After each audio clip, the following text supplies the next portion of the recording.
درس في أقسام الحج وفضائل الحج في الوعظ والإرشاد. الحمد لله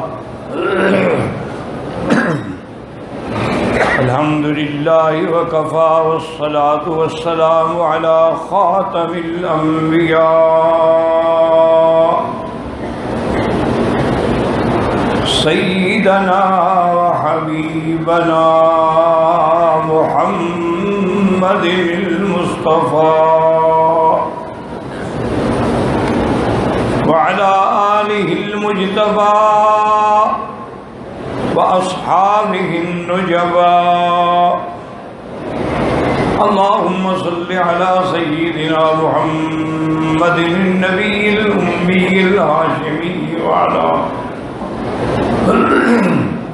وعلى آله وأصحابه نجوم الهدى. أما بعد فقد قال الله تبارك وتعالى في القرآن المجيد والفرقان الحميد: أعوذ بالله من الشيطان الرجيم. بسم الله الرحمن الرحيم. وأذن في الناس بالحج يأتوك رجالا وعلى كل ضامر يأتين من كل فج عميق ليشهدوا منافع لهم.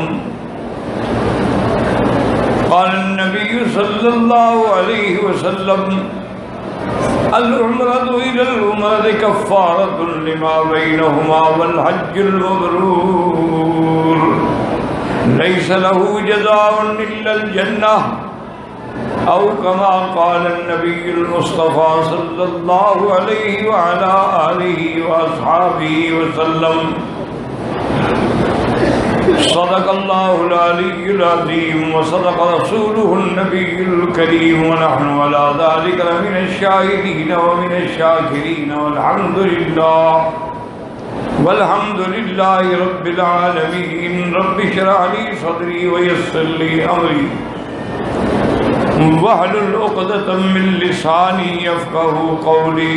رب زدني علما.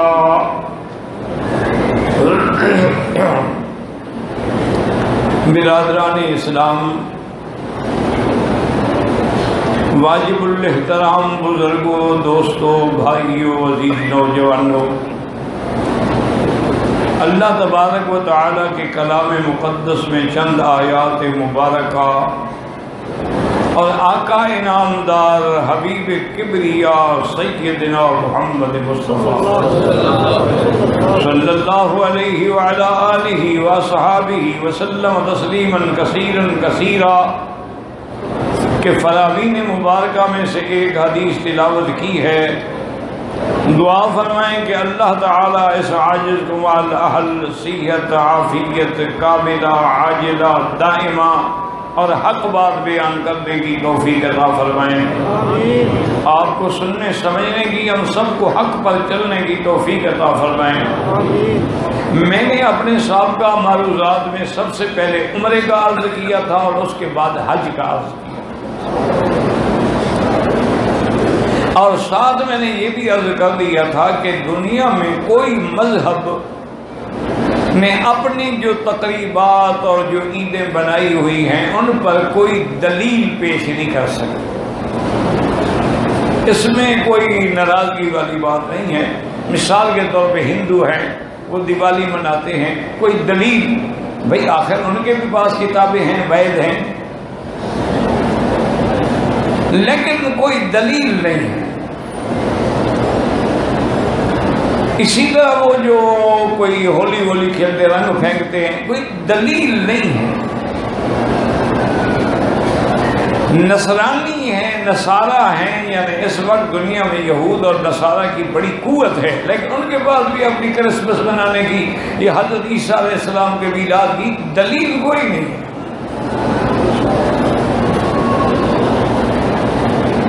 اسی طرح اب یہودی ہیں، ان کے بعد ایک بڑی طاقت ہے، پوری دنیا کا جو لیبر آف اکینمی ان کے ہاتھ میں ہے. جب چاہیں کسی سونے کو اونچا کر دیں، جب چاہیں گرا دیں.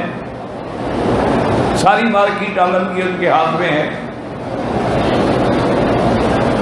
لیکن وہ جو اپنی عید نوروز مناتے ہیں یا دیوار گریا کے نیچے کھڑے ہو کے عبادت کرتے ہیں، کوئی دلیل کوئی نہیں،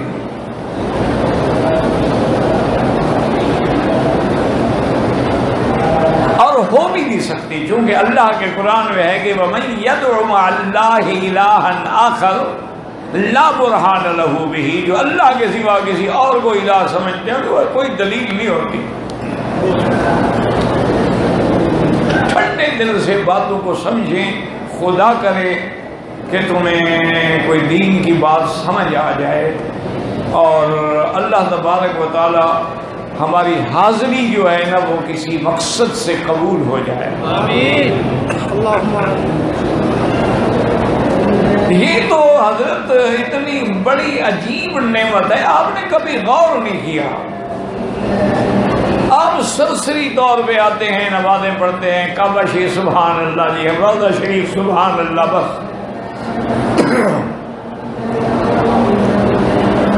کبھی بیٹھ کے تم نے اس پر توجہ نہیں کی۔ مصر کے علاقے کی ایک بہت بڑی فلم سٹار جس کا عالمی طور پہ نام تھا، اس کو خیال آیا، باپ سے کہنے لگی کہ ابا جان ہم عمرے پہ جاتے ہیں۔ ہم نے کہا بیٹی تم نے کیا عمرہ کرنا ہے، تمہاری راتیں گانے میں، شراب میں، ناچنے میں گزرتی ہیں۔ اور نے کہا بس دیکھنا چاہتی ہوں، ساری دنیا دیکھی ہے تو کم از کم ان کو بھی دیکھے، پتہ تو لگے یہ کیا ہے۔ اور نے کہا ٹھیک ہے۔ وہ باپ اپنی بیٹی کو لے کے آئے، عمرہ کیا، عمرہ کرتے کرتے تقریباً تہجد کا وقت ہونے والا تھا، تو اس کی بیٹی نے کہا کہ ابا جان آپ ہوٹل میں، اس وقت ہوٹل بالکل حرم کے قریب ہوتے تھے، اب تو حرم بن گیا نا سارا، ورنہ ہم جب پڑھتے تھے نا قرآن شریف یاد کرتے تھے مدرسہ فخریہ میں، تو وہ ہمارا مدرسہ جو تھا اس کے جو اندر کمرے تھے نا اسی میں کھڑے ہو کے نماز صفیں مل جاتی تھی، اس کے ساتھ دیوار کے اندر تو مدرسہ تھا، باب ابراہیم کے اندر وہ مدرسہ، یعنی گویا کہ حرم کا ایک حصہ تھا۔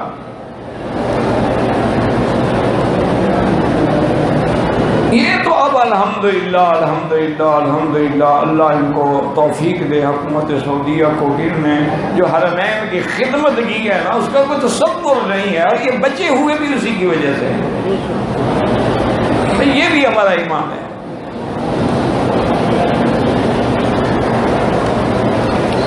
اس کی مثال کوئی نہیں ملتی۔ ابھی ان کا جو آئندہ یعنی اسٹڈی ہے، مطالعہ ہے، وہ بتاتا ہے کہ تقریباً کم سے کم جو ہے وہ 30 لاکھ حاجی آئے گا، اور 30 لاکھ کے بجائے 60 لاکھ کے قریب عمرے والا آئے گا، یعنی ہر سال بڑھتا جائے گا۔ کفر زور لگا ہے مٹانے کے لیے، اللہ اسلام کو ابھارنے کا حکم دے چکا۔ پوری دنیا کا میڈیا، پوری دنیا کا چینل، پوری دنیا کا الیکٹرانک میڈیا، پرنٹ میڈیا اسلام کے خلاف، دہشت گرد دہشت گرد دہشت گرد، اسلام روز بروز الحمدللہ اونچا ہو رہا۔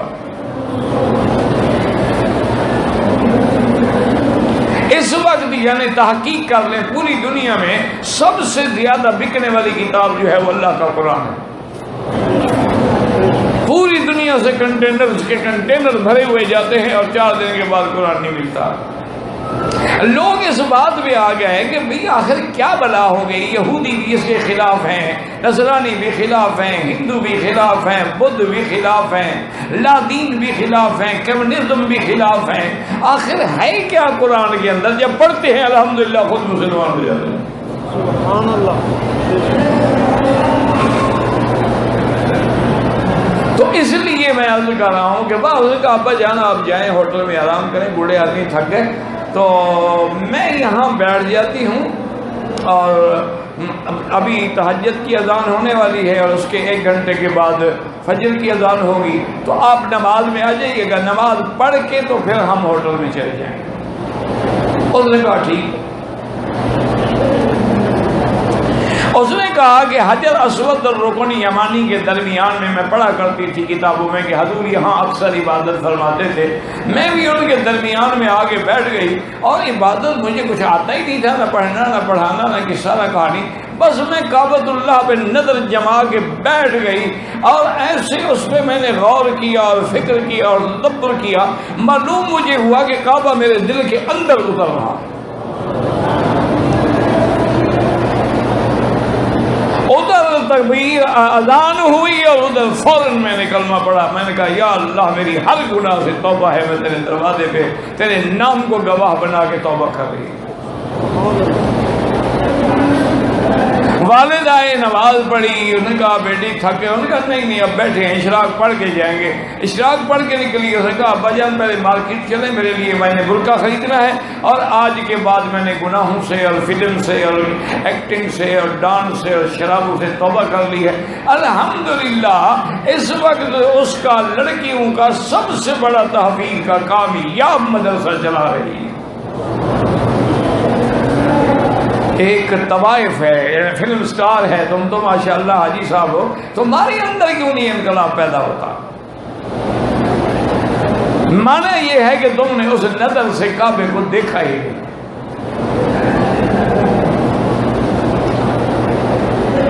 ایک سردار تھا قبیلے کا اور ابو جہل کا بھی یار تھا، آیا تو عمرے کرنے کے لیے، عمرہ تو کافر بھی کرتے تھے، یہ نہ سوچا کہ میں یہ ہر سال عمرہ کرتے ہو، ابو جہل تو رہتا ہی نہیں تھا، عمرہ کرتے ہو تو کیا ہو گیا؟ اگر عمرہ کرنے کے بعد تیرے اندر تبدیلی نہیں آئی، تم سودی کاروبار کرتے تھے، اب بھی انہی بینکوں کے ساتھ تمہارا کاروبار ہے، رشوت کھاتے تھے، حرام کھاتے تھے، داڑھی منڈواتے تھے اور ظلم کرتے تھے، اپنی بیٹیوں کے حصے کھا کے بیٹھے ہیں، بہنوں کے حصے کھا کے بیٹھے ہیں، یتیموں کے مالوں پہ قبضہ کیا ہوا ہے، گورنمنٹ کی زمینوں پہ قبضہ کیا ہوا ہے، اور عمرے بھی ہو رہے ہیں، سمجھو عمرے نے کچھ نہیں بگاڑا، تم جیسے تھے جیسے آئے اسی طرح چلے گئے۔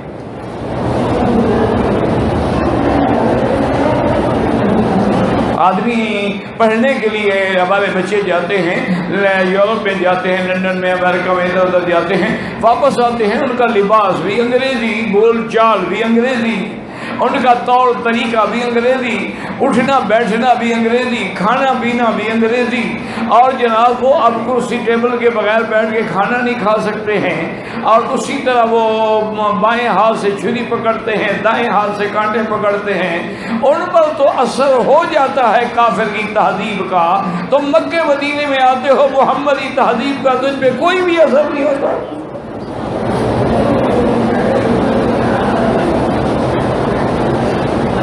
اس کی وجہ کیا ہے؟ دیکھو نا جی، کوئی وجہ بھی تو ہوگی نا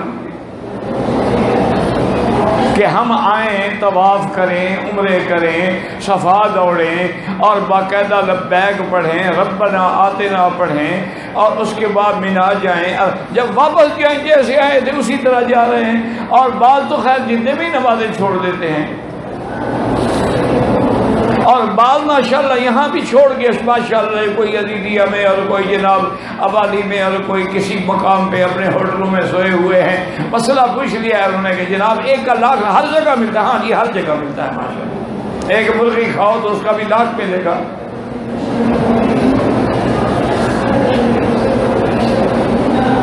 اِنَّ لِلَّهِ وَإِنَّا إِلَيْهِ راجعون، اور ہم کچھ نہیں کہہ سکتے، دعا کرو اللہ عالم اسلام پہ رحمت فرما، اللہ ہمارے حالات بدل دے۔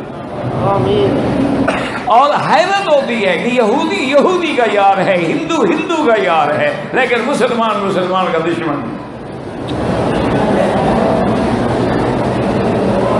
آج پورے عالم کی تاریخ اٹھا کے پڑھ لیں، جتنے لوگ بک رہے ہیں اور دہشت گردی اور جیکٹ پہن کے خودکش دھماکے کر رہے ہیں، آج تک کوئی کافر بھی بکتا تم نے دیکھا ہے جیکٹ پہن کے دھماکہ کرنے والا؟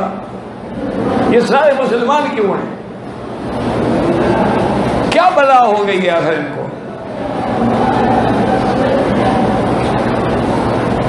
تو اب جناب یاد رکھیں، اس لیے میں نے عرض کیا تھا کہ ان کے پاس کوئی دلیل نہیں۔ اب دیکھیں نا، ایک آدمی قبر پہ سجدہ کرتا ہے، دلیل کوئی دلیل نہیں، یہ ہمارا باپ دادا کرتا تھا، قبر پہ آ کے منت منوتیاں مانتے ہیں، قبروں پہ آ کے ہاتھ باندھ کے کھڑے ہوتے ہیں، مزاروں کے طواف کرتے ہیں، الٹے پاؤں چلتے ہیں. بھئی کوئی دلیل؟ او جی سارے بڑے ہمارے ایسا کرتے تھے، دلیل کوئی نہیں. عرس شریف مناتے ہیں، بھئی کوئی دلیل؟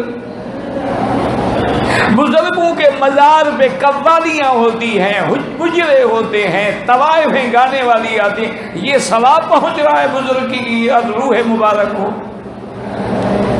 گانے کا ثواب پہنچتا ہے؟ کوئی دلیل کوئی نہیں.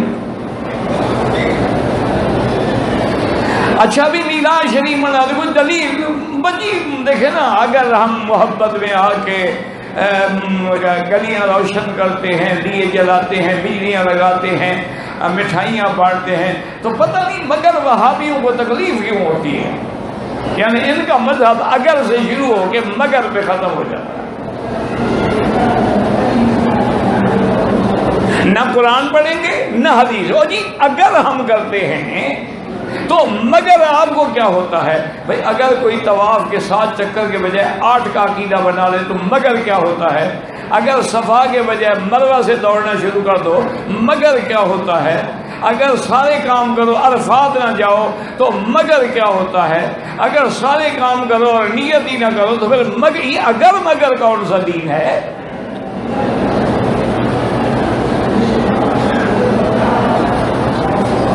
اب یعنی اللہ کی نماز ہے، لیکن اللہ کا حکم ہے کہ مغرب کی نماز جو ہے تم نے الفاظ میں نہیں پڑھنی. بس اگر پڑھے نماز ہے، پڑھیں گے تو گناہ گار ہوں گے. بھئی نماز ہے، یہ کہتے ہیں کہ نیکی کا کام کر رہے ہیں نا، ہم کون سی برائی کر رہے ہیں؟ بھئی نماز پڑھنا تو برائی کا کام تھا، لیکن میرے مدنی پاک نے نہیں پڑھی صلی اللہ علیہ وسلم. نہیں درود شریف حاجی اور درود شریف کا پڑھے، اس کو تو ڈنڈے مار کے پڑھاؤ تو لگوا دے، خود نہیں پڑھے گا.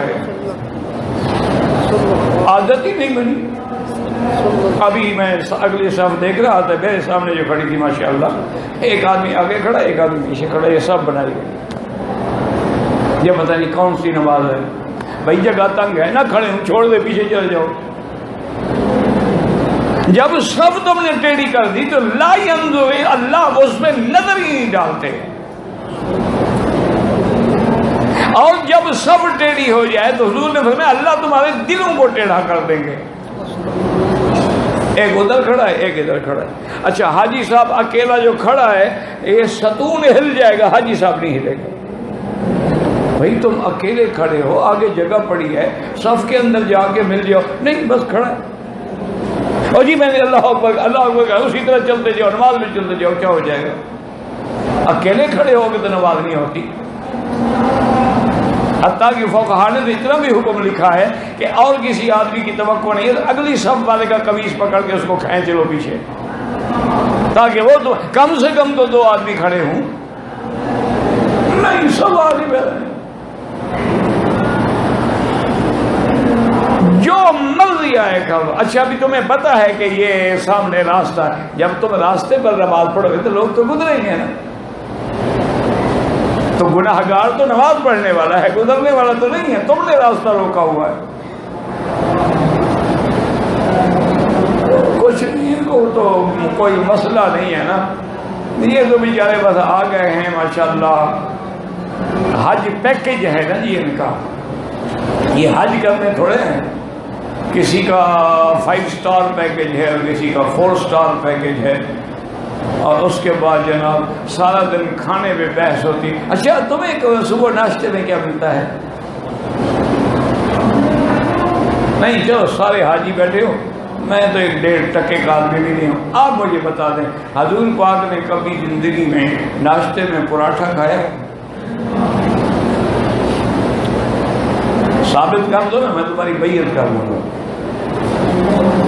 بی بی عائشہ فرماتی ہیں حضور نے ساری زندگی گھی لگی ہوئی روٹی بھی نہیں کھائی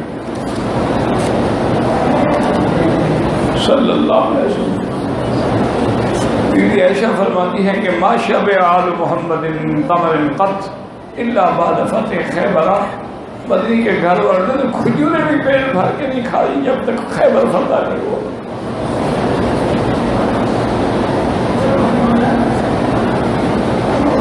اور یہ تو عاشق رسول ہے نا جی، 7 پرت کے پراٹھے کھاتے ہیں، اور اب تو اٹالین پراٹھا کھاتے ہیں نا، پیزا شریف۔ اس پیزے میں پتہ ہے کیا کیا بلا ہے؟ تمہیں کیا ضرورت ہے اس چیز کی؟ تمہیں کیا ضرورت ہے کہ برگر میں کیا بلا ہے؟ کنگ برگر کیا ہے، میکڈونلڈ کا برگر کیا ہے، KFC کیا ہے، البیک کیا ہے؟ تو اس کا ضرورت ہی نہیں ہے نا جی۔ اور ایک قطرہ جب حرام کا اندر چلا جاتا ہے تو ساری عبادت بیکار ہے۔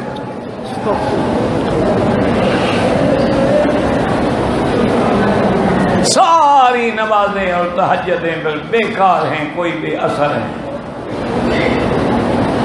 تو بہرحال وقت چلا جائے گا۔ میں نے کل بھی عرض کیا تھا اور آج بھی دماغ میں رکھ لیں کہ الحمدللہ اسلام ایک سچا کامل مکمل دین ہے، اور اس کی ہر بات میں اللہ کے قرآن کی گواہی ہے یا محمد مصطفیٰ کی گواہی۔ اسلام میں کوئی حکم جو ہے وہ بغیر اللہ کے فرمان کے یا فرمان محمد مصطفیٰ کے نہیں ہے، اور چونکہ وہ حکم الہی ہے وہ کبھی خلاف عقل نہیں ہو سکتا۔ ہمارا عقل جھوٹا ہو سکتا ہے لیکن فرمان محمد مصطفیٰ جھوٹا نہیں ہو سکتا۔ اپنے عقیدے ٹھیک کر لو۔ ایک بوڑھی عورت تھی، اس کا ایک ہی بیٹا تھا، شہید ہو گیا جنگ میں۔ حضور کی خدمت میں آئی کہ یا رسول اللہ صلی اللہ علیہ وسلم کہ میرا ایک ہی بیٹا تھا اور وہ جنگ میں شہید ہو گیا ہے، میں صرف یہ پوچھنے آئی ہوں کہ میرے بیٹے کی قربانی اللہ نے قبول کی ہے یا نہیں؟ اللہ اکبر، اللہ اکبر۔ حضور صلی اللہ علیہ وسلم نے فرمایا کہ بھائی میں نے اللہ سے دعا کی ہے اور اللہ کی بہت جنتیں ہیں، اور تیرا بیٹا جو ہے انہ لفی الفردوس الاعلی، وہ تو سب سے اعلیٰ جنت ہے۔ اب اگلا مسئلہ سمجھیں، حضور نے فرمایا اگر تم چاہو تو میں اللہ سے دعا کروں اللہ تمہیں بھی اپنی آنکھوں سے اپنے بچے کو دکھا دے جنت میں۔ اس نے کہا لا یا رسول اللہ، بالکل نہیں، یہ دعا نہ کریں۔ حضور نے خدا کی بندی کیا کہہ رہی؟ اور اس نے کہا یا رسول اللہ دیکھنے میں میری نظر غلطی کر سکتی ہے، محمد کی زبان غلطی نہیں کر سکتی۔ آپ نے فرما دیا بات ختم ہوگی، میرے دیکھنے کی کیا ضرورت ہے؟ جب حضور نے فرما دیا تو اس لیے آپ خوش قسمت ہیں الحمدللہ کہ آپ عمرہ کرتے ہیں تو اللہ کے قرآن میں حکم موجود ہے، نماز پڑھتے ہیں، زکوٰۃ دیتے ہیں، آپ اسلام میں چلتے ہیں، آپ محرمات سے بچتے ہیں، آپ گناہوں سے بچتے ہیں، آپ فواحش سے بچتے ہیں، ان سب چیزوں کا حکم اللہ کے قرآن میں موجود ہے۔ تو آپ نے عمرہ بیان کیا، قرآن کہتے ہیں اتم الحج والعمرۃ للہ۔ اب حج کی بات ہے، فرمایا فمن فرض الحج، جس پہ حج فرض ہو جائے۔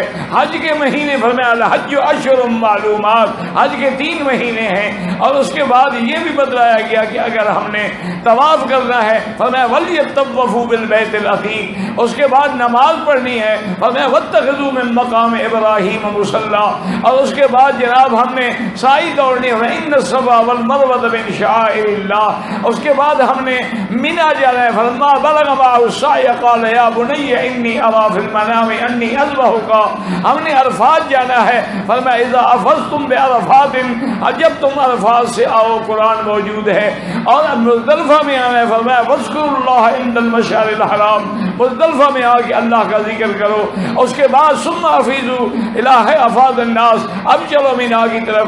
مینا پہ میرا اللہ کتنے دن ہم نے کنکریاں باغی فرمایا فمن تعجب فی یومین فلا اثم علیہ ومن تأخر فلا اثم علیہ لمن اتقى، یہ ہے کہ ایک لفظ پہ اللہ کا قرآن گواہ ہے۔ یہ ہم خود نہیں منا رہے، یہ اور قوس نہیں ہے کعبہ شریف کا یا اللہ کے پیغمبر کا.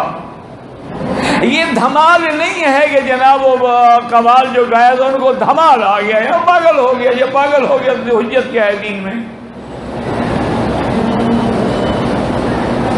اب یاد رکھو کہ حج اللہ نے فرض کیا ہے اور حج رکن من ارکان الاسلام ہے. اس پر بھی میرے مدنی فرمایا بنی الاسلام علی خمس شہادت ان لا الہ الا اللہ وان محمد رسول اللہ واقام الصلاۃ وایتاء الزکاۃ وصوم رمضان وحج البیت لمن استطاع الیہ سبیلا. اللہ نے 5 چیزیں ہیں جو اسلام کی بنیاد ہیں، ان میں ایک حج.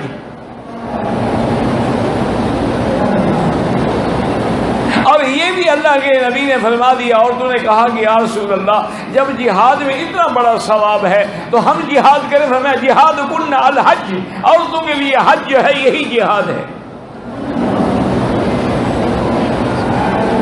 اور یہ بھی بتلا دیا کہ حج کس پہ فرض ہے. فرمایا کہ للہ علی الناس حج البیت من استطاع، جس کو طاقت ہو، یعنی طاقت بدنی بھی ہو مالی بھی ہو اور کوئی رکاوٹ بھی نہ ہو تو زندگی میں ایک دفعہ حج فرض ہے.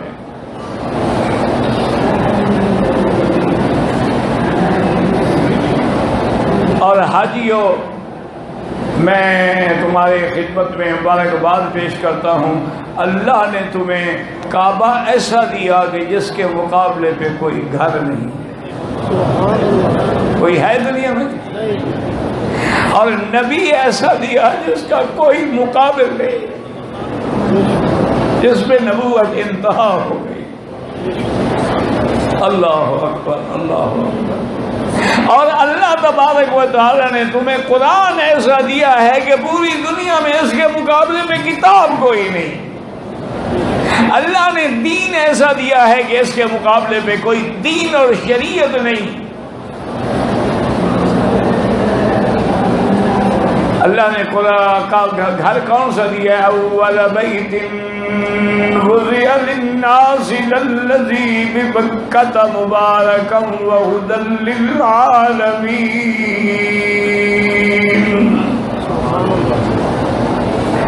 اور مسلمانوں غور کرو، سب سے پہلا گھر اول بیت، یاد رکھو مسجد اقصیٰ جو ہے یہ اول قبلہ نہیں ہے. پہلا قبلہ بھی کعبہ ہے اور آخری قبلہ بھی کعبہ ہے.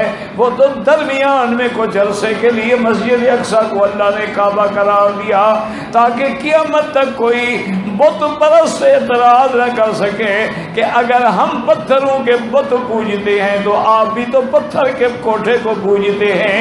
اللہ نے فرمایا نبی ادھر نماز پڑھو، حضور نے ادھر پڑھی. اللہ نے فرمایا فَوَلِّ وَجْهَكَ شَطْرَ الْمَسْجِدِ الْحَرَامِ، اب اپنا رخ ادھر سے ادھر پھیر دو. تو سمجھ آ گیا کہ ہم اللہ کے حکم پہ جھکتے ہیں، کسی طرف میں یا کسی کوٹھے میں یا کسی شرق میں یا غرب میں نہیں جھکتے.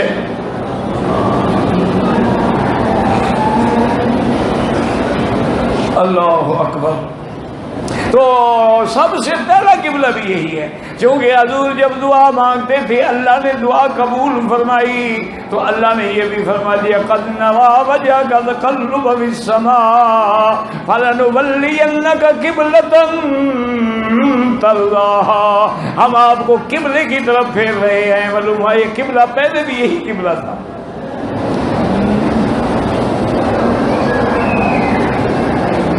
اور اس کے بعد جناب دیکھیں کہ کیسا گھر ملا.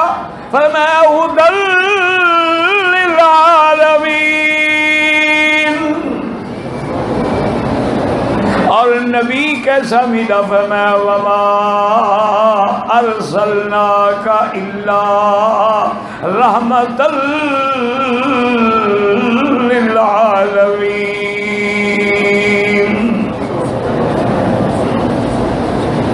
اللہ اکبر. کبھی تمہیں حضور کے نام سے پیار ہو تو پتہ لگے.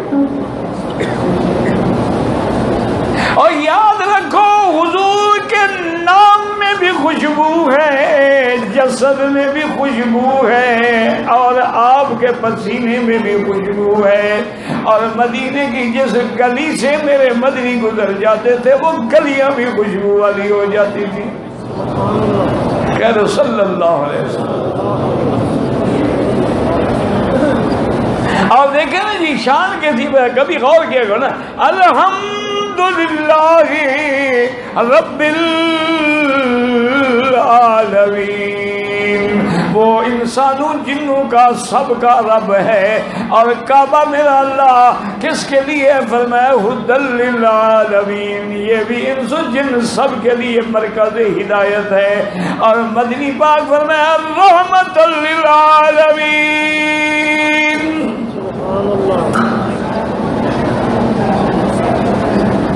اللہ اکبر۔ اسی لیے علماء نے لکھا ہے، بڑے بڑے اولیاء اللہ نے لکھا ہے کہ اگر کوئی آدمی مکے میں آنے کے بعد، طواف کرنے کے بعد، عمرہ کرنے کے بعد، حج کرنے کے بعد اس کو اگر ہدایت نہیں ملی اور وہ اپنے سابقہ عقیدے اور عمل پہ رہا ہے تو سمجھ لو کہ اللہ نے ٹھکرا دیا ہے، اب کبھی وہ ٹھیک نہیں ہو سکتا۔ کیونکہ کعبۃ اللہ جو ہے یہ کسوٹی ہے، جو لگ گیا پرکھا گیا، یہ کھوٹا ہے یا کھرا ہے؟ کیونکہ ہدن ہے نا، جب یہاں ہدایت نہ ملے پھر کہاں ملے گی؟ تو اب جناب یاد رکھیں کہ حج جو ہے وہ رکن ہے، فرض ہے زندگی میں ایک دفعہ، لیکن صاحب استطاعت پر، استطاعت کا کیا معنی؟ اس کے بدن میں بھی طاقت ہے، مالی طاقت بھی ہے، آنے جانے کا راستے کا خرچ بھی ہے، اور کوئی رکاوٹ بھی نہیں ہے، کوئی پابندی بھی نہیں ہے، اور گھر میں بھی کوئی ایسے حالات نہیں ہیں کہ مثلا ماں باپ بوڑھے ہیں، ان کو کوئی سنبھالنے والا نہیں ہے ورنہ تاخیر کر سکتا ہے، تو زندگی میں صرف ایک دفعہ حج فرض ہے، چاہے وہ عورت ہو یا مرد ہو، ہمیشہ کے لیے یاد رکھ لیں۔ اور حج میں ایک جذبہ لے کے آئیں۔ حضرت عبداللہ ابن المبارک رحمت اللہ علیہ امیر المومنین فی الحدیث ہیں اور امام بخاری کے استاد ہیں رحمت اللہ علیہ۔ وہ جب حج پہ جاتے نا تو لوگ چاہتے تھے کہ ہم حضرت کے ساتھ حج پہ جائیں، وہ کہتے بابا بات سنو، حج پہ جانا ہے نا تو سارے اپنے پیسے میرے پاس جمع کروا دو، سارے جمع کروا دیتے۔ انہوں نے کہا بس اب یہ نہیں ہر آدمی میں خرچ کرتا جاؤں گا، جب حج ختم ہو جائے گا تو پھر حساب کر دیں گے۔ انہوں نے کہا جی ٹھیک ہے۔ اب جناب وہ خرچ کرتے جاتے، جب واپس آتے سب کو اپنی اپنی تھیلی پکڑا دیتے، بھائی وہ میں نے خرچ کری ہے، میں نے تمہیں واپس کر دیا۔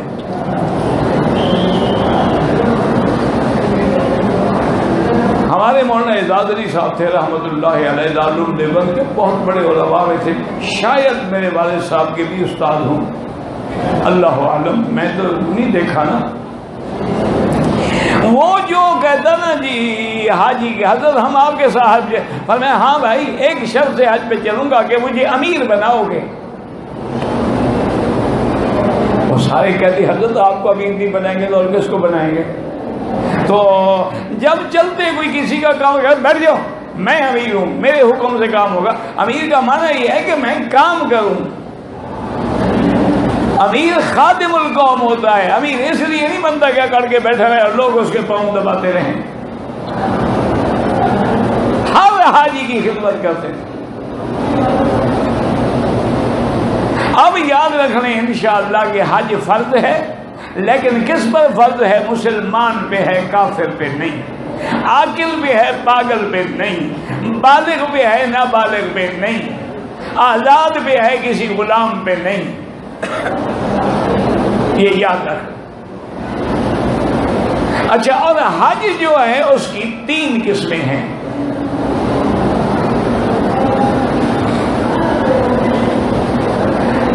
قسمیں جو ہیں بس یہ یاد کرتے جائیں۔ ایک قسم جو ہے اس کا نام ہے قران، اور ایک کا نام ہے تمتع، اور ایک کا نام ہے افراد۔ حج کی کتنی قسمیں ہو گئی؟ یاد رہے گا انشاءاللہ کہ حج کی 3 قسم۔ اچھا، حج کے مہینے کتنے ہیں؟ دیکھیں خدا کی شان دیکھیں، حج کے مہینے بھی 3 ہیں اور حج کی قسمیں بھی 3 ہیں، اور یہ حج کے مہینے 3 مولویوں نے نہیں بنائے، یہ اللہ کا حکم ہے کہ الحج اشہر معلومات۔ اور حج کی جو 3 قسمیں ہیں یہ بھی مولوی نے نہیں بنائی، یاد رکھو گا، مولوی مسئلہ بناتا نہیں بتلاتا ہے۔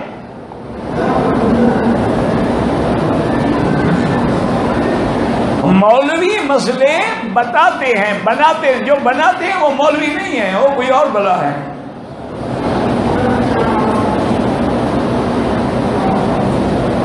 تو اب جناب حج کی 3 قسمیں ہو گئی، حج قران، حج تمتع اور حج افراد۔ قران کا کیا معنی کہ میقات پہ آ کے جو تمہارا میقات ہے، جس ملک سے بھی آ رہے ہو، میقات پہ آ کے جب وہ احرام میں نیت کرے، اگر عمرے اور قران کا احرام مل کے نیت کرے کہ یا اللہ یہ میں حج اور عمرہ دونوں کی نیت کر رہا ہوں، لبیک بھی حجت و عمرۃ، اور لبیک پڑھے تو یہ قارن حاجی ہو جائے گا۔ قران معنی ملانا، اس نے حج اور عمرے دونوں کو، جیسے عقد قران، کسی لڑکی کا نکاح کرو نا، کہتے ہیں جی عقد قران، کیونکہ لڑکے اور لڑکی کو ملا رہے ہو نا۔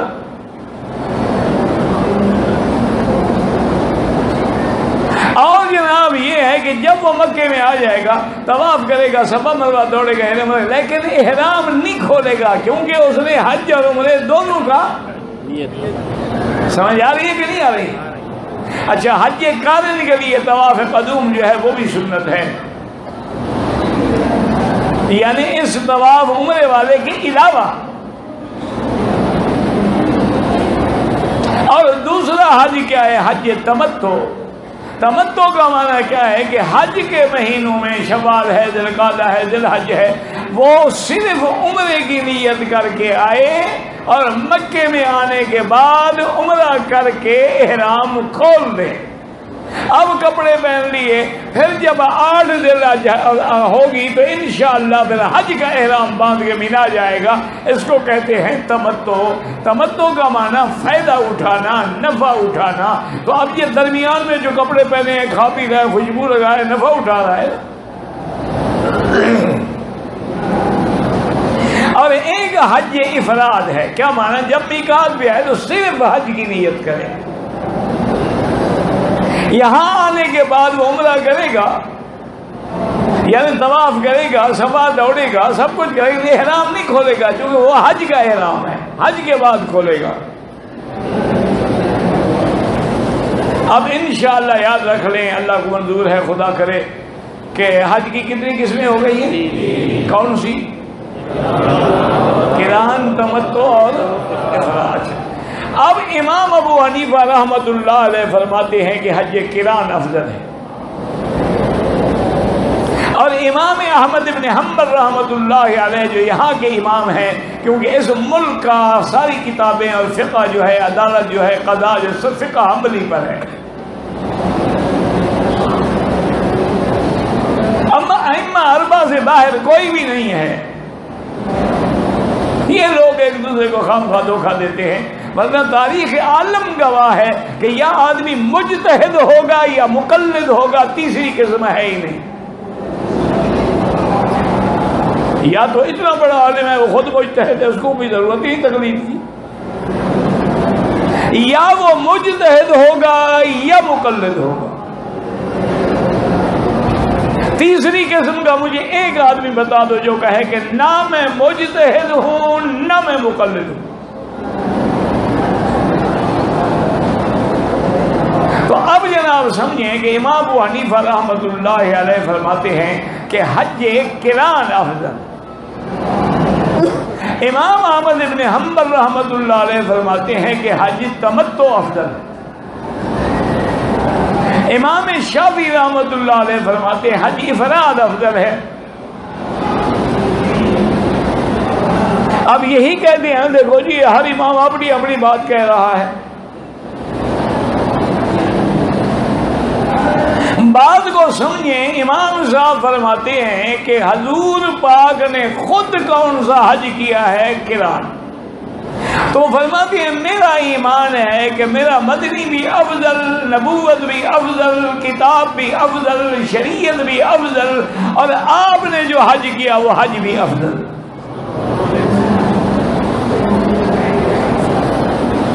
اب امام احمد حنبل رحمۃ اللہ علیہ سے پوچھا کہ حضور نے انہوں نے کہا بھئی حضور نے یہ بھی تو فرمایا تھا نا کہ جو آدمی احرام باندھ کے آئے ہیں لیکن ان کے ساتھ قربانی کا جانور نہیں ہے تو وہ عمرہ کر کے احرام کھول دیں۔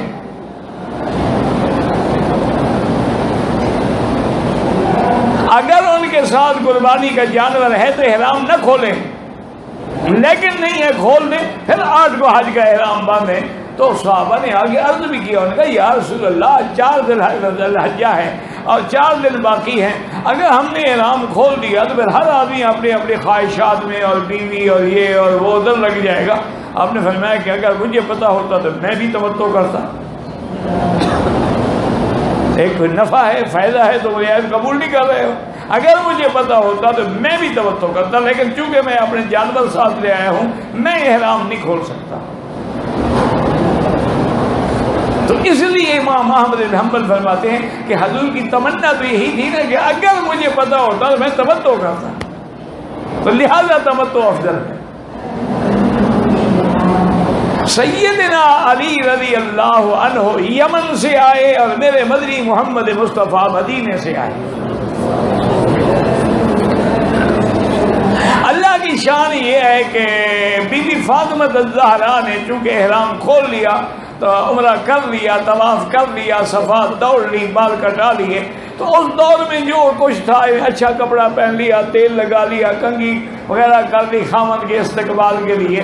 حضرت علی آئے تو دیکھے ناراض ہو گئے کہ فاطمہ یہ کیا ہے، تم بن سنور کے بیٹھی ہوئی ہو، تمہیں پتہ نہیں میں اتنے مہینے کے بعد سفر سے واپس آ رہا ہوں اور میں احرام میں ہوں، تم میرا حج خراب کرنا چاہتی ہو؟ انہوں نے کہا علی میرے پر کیوں ناراض ہوتے ہو، میرے حضور سے جا کے مسئلہ پوچھو۔ جب میں نے احرام عمرہ کھول دیا تو اب میں آزاد ہوں اپنے خاوند کے استقبال کی، اب مجھے تو پتہ ہی نہیں میرے خاوند کا کیا احرام ہے۔ حضرت علی حضور کی خدمت میں آئے تو حضور نے فرمایا کہ علی تم نے یاد رکھو کہ تم نے نیت کیا کی۔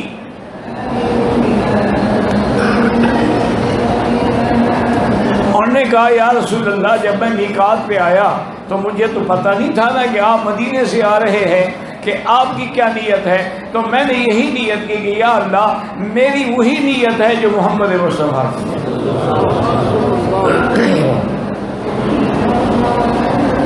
میں یہ نیت کی۔